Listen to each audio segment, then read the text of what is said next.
Hoje é o Dia das Bruxas e vamos falar sobre a representação das bruxas e da magia na arte.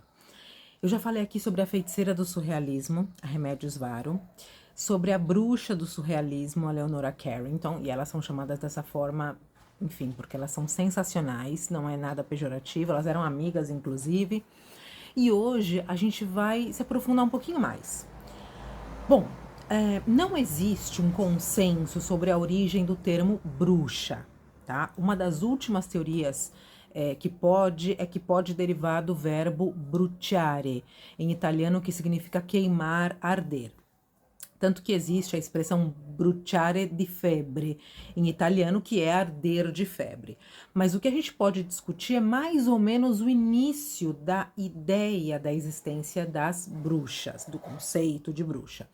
No ano 906 se publica o Canon Episcopi, um documento eclesiástico medieval que ridicularizava a ideia de que pudessem existir realmente bruxas que praticassem magia. E essa percepção mudou radicalmente a partir do século XIII, quando a igreja começa a entender a bruxaria como uma prática comum entre os que queriam estabelecer pactos com o diabo. Em 1249 se forma a Inquisição de Aragão, que é a primeira Inquisição na Europa formada, e em 1326 se publica a bula papal chamada Super Illius Specula, que equiparava a bruxaria à heresia. E aí a coisa se complicou. Em 1376, o teólogo catalão Nicolas Eymerich publica um manual para inquisidores, o Directorium Inquisitorium, no qual ele detalha como é que eles poderiam reconhecer a bruxaria. E mais tarde vai ser a publicação do livro Maleus Maleficarum, na Alemanha, em 1486, que vai marcar o início do famoso período de caça às bruxas, o chamado caça às bruxas. A tradução para o português é o Martelo das Feiticeiras. Então, graças a esse documento que se espalha por toda a Europa, a ideia de que as bruxas existem realmente está completamente sólida já para esse momento e, portanto, se elas existem, elas devem ser perseguidas e exterminadas. Durante 200 anos, os 200 anos seguintes, o Martelo das Feiticeiras foi um manual de referência para os inquisidores, juízes, caçadores de bruxas. Foram realizadas dezenas de edições e foi o livro mais vendido na Idade Moderna na Europa, depois da Bíblia. Mas eu já adianto que é um texto pesado, indigesto, não recomendo não. E, como eu já comentei aqui em outro vídeo, a arte vai representar o que está acontecendo na sociedade. Então, nós temos aí representações imagéticas da ideia de bruxas e, para mim, o artista que mais representou, o que mais se aproximou, o que melhor fez a representação do conceito de bruxaria, de bruxas, enfim, com uma certa pitada aí de mistério, é o pintor espanhol Francisco José de Goya y Lucientes, mais conhecido como Goya, simplesmente. Ele viveu entre 1746 e 1828. Se vocês buscarem informações sobre o Goya, vocês vão descobrir que ele é um dos referentes na pintura espanhola. São muitas razões para isso, eu não vou comentar aqui, mas eu sustento que ele foi o que melhor representou visualmente, mageticamente, as bruxas, porque na obra do Goya existe algo um pouco... Ele tem vários períodos, mas enfim, nesse período em que ele vai pintar muitas bruxas, magia, etc., há algo de grotesco, se vocês quiserem usar esse termo, ou algo de feio também, que foge do que normalmente as pessoas têm por beleza, certo? Não é que é feio, mas foge do conceito de beleza, então se cataloga como feio. Por esse aspecto, a obra do Goya não foi tão entendida no tempo dele, ele teve algumas dificuldades. E o momento em que ele passa a pintar com mais frequência essa temática das bruxas coincide com o avanço do deterioro da saúde dele, porque ele vai ficar surdo. E isso, eu acredito, em certo aspecto, vai influenciar a forma como ele vê o mundo, né? O mundo, as pessoas e a própria arte também. O fato é que a duquesa de Osuna, Maria Josefa Pimentel y Teler Girón, que era uma grande intelectual, ela tinha uma biblioteca com mais de 60 mil livros, o que para o século XVIII era uma verdadeira loucura. Ela era super intelectual, se interessava muito pelo tema de magia e tal, pelo oculto, e esse era um dos temas favoritos dela. Então, o que ela faz? Ela vai pro Goya e fala, olha, você tem que pintar 6 quadros para eu colocar aqui nos aposentos da minha casa. E o Goya fez estas 6 maravilhas que estão aí, das quais 2 estão desaparecidas. Vamos lá.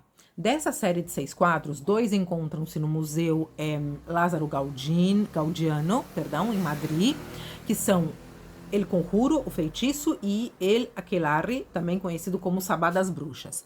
Um está no Museu do Prado, que é sobre o qual vamos falar hoje, que é Vuelo de Brujas, o Voo das Bruxas. O outro está na National Gallery, que se chama El Hechizado, né? El Hechizado por la Fuerza, então, o Enfeitiçado pela Força, e não se sabe o paradeiro dos outros 2 quadros, que um é a Cozinha dos Bruxos e Dom Juan e o Comendador. Quando a gente fala que está desaparecido, enfim, que não se sabe o paradeiro desconhecido, é porque em determinado momento foi feito aí o inventário dos bens dos duques de Osuna e sabe-se que foi realizada uma venda, então essas 2 obras foram adquiridas e perdeu-se o rastro dessas obras. Alguém adquiriu, mas nunca mais se soube qual foi o destino que elas tiveram. Bom, eu escolho o Voo das Bruxas porque é o que mais me chama a atenção. Então, se vocês quiserem que eu fale depois de alguma outra destas 6 obras, deixem aí nos comentários. Vamos lá. Numa noite escura, bem escura, o Goya ele nos apresenta 3 personagens flutuando aí no ar, com o torso nu, saias coloridas e capuzes em forma de mitra, que é um tipo de touca litúrgica. Supostamente estão decorados com pequenas serpentes. E nessa noite escura, o Goya coloca uma luz que vai iluminar a cena para que a gente possa ver que essas 3 pessoas estão sustentando uma 4ª pessoa que está como no ar, flutuando, ela está nua e simplesmente entregue aos braços dessas 3 pessoas aí, dessas 3 figuras, vamos colocar assim. Na parte inferior a gente vê 2 homens, um deitado no chão tapando os ouvidos, como se ele não quisesse ouvir os sons que provavelmente esses bruxos ou bruxas emitem, e o outro está se cobrindo com um pano, um manto, para não ver o que está acontecendo, ele não quer olhar e ele está tentando, digamos, fugir dessa cena. Isso acontece, digamos, em cima de uma montanha, a gente vê atrás aí um burro aparecendo. Tem uma coisa curiosa desse personagem que está com a coberta na cabeça, que está tentando se cobrir, que é, esse personagem está com um gesto nas mãos, o gesto de figa, para se proteger da bruxaria. Aliás, é algo que existe até hoje, né? Muitas pessoas têm uma figa vermelha ou de ouro, sei lá, para proteção. Então é uma coisa interessante aí que a gente vê que não é há pouco tempo que surgiu essa coisa da figa.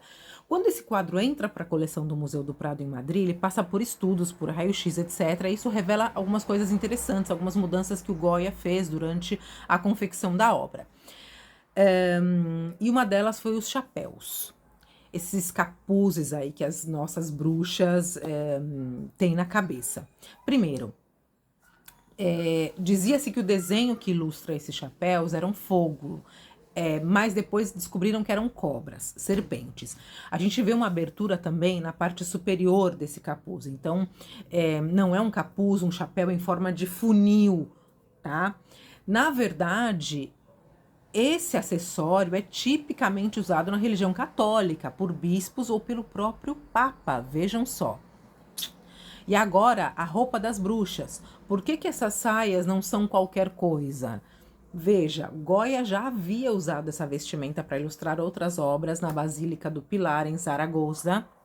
O Goya é de lá, dessa região, e aí a gente vê que os anjos têm o mesmo tipo de roupa e da mesma cor que essas figuras aí, as feiticeiras, estão usando, né? Que elas estão somente usando essa saia. E isso representa ou faz alusão a antigas sacerdotisas ou sacerdotes que estavam buscando o conhecimento. Conhecimento que era algo super proibido, né, por muito tempo. E outra coisa, se a gente der um zoom, a gente vai ver que as bruxas não estão sugando a alma ou o sangue, enfim. O que elas estão fazendo, o que essas figuras estão fazendo é soprar. Veja, e a pessoa que está sobre os braços, que está aí jogado, né, jogada, não está aterrorizado, parece estar numa situação de êxtase, né? Então isso nos permite pensar que, na verdade, o que está acontecendo aí é que esses seres, vamos dizer assim, sacerdotais, estão dotando essa pessoa de sabedoria e de luz, o que seria algo positivo, não negativo, né? Só que os camponeses, eles estão tentando fugir, né? E aí? Bom, o Goya era uma pessoa bastante crítica com respeito à sociedade com a qual ele convivia. A gente pode pensar que esses camponeses poderiam representar qualquer camada da sociedade, da época, e que eles estão tentando fugir, na verdade, da sabedoria, da aquisição do conhecimento. Esse é um ponto interessante para refletir. A obra está em 2 planos, né? Então a gente tem o plano da realidade, que é a parte de baixo, inferior da tela, e a parte de cima é a fantasia. São os feiticeiros flutuando, aí as bruxas. O que a gente não pode afirmar categoricamente é que são bruxas, porque esse acessório que eles levam na cabeça parece ser episcopal. Então, quer dizer, essa obra teve muitas interpretações. Aqui eu deixei para vocês uma leitura dela. Eu adoraria ler as impressões de vocês sobre essa obra, é uma obra que me chama muito a atenção. Esse conjunto de obras do Goya me parece fantástico. Eu agradeço por vocês assistirem, deixem aí um like, comentem e vamos continuar com relatos de arte. Muito obrigada. Até a próxima.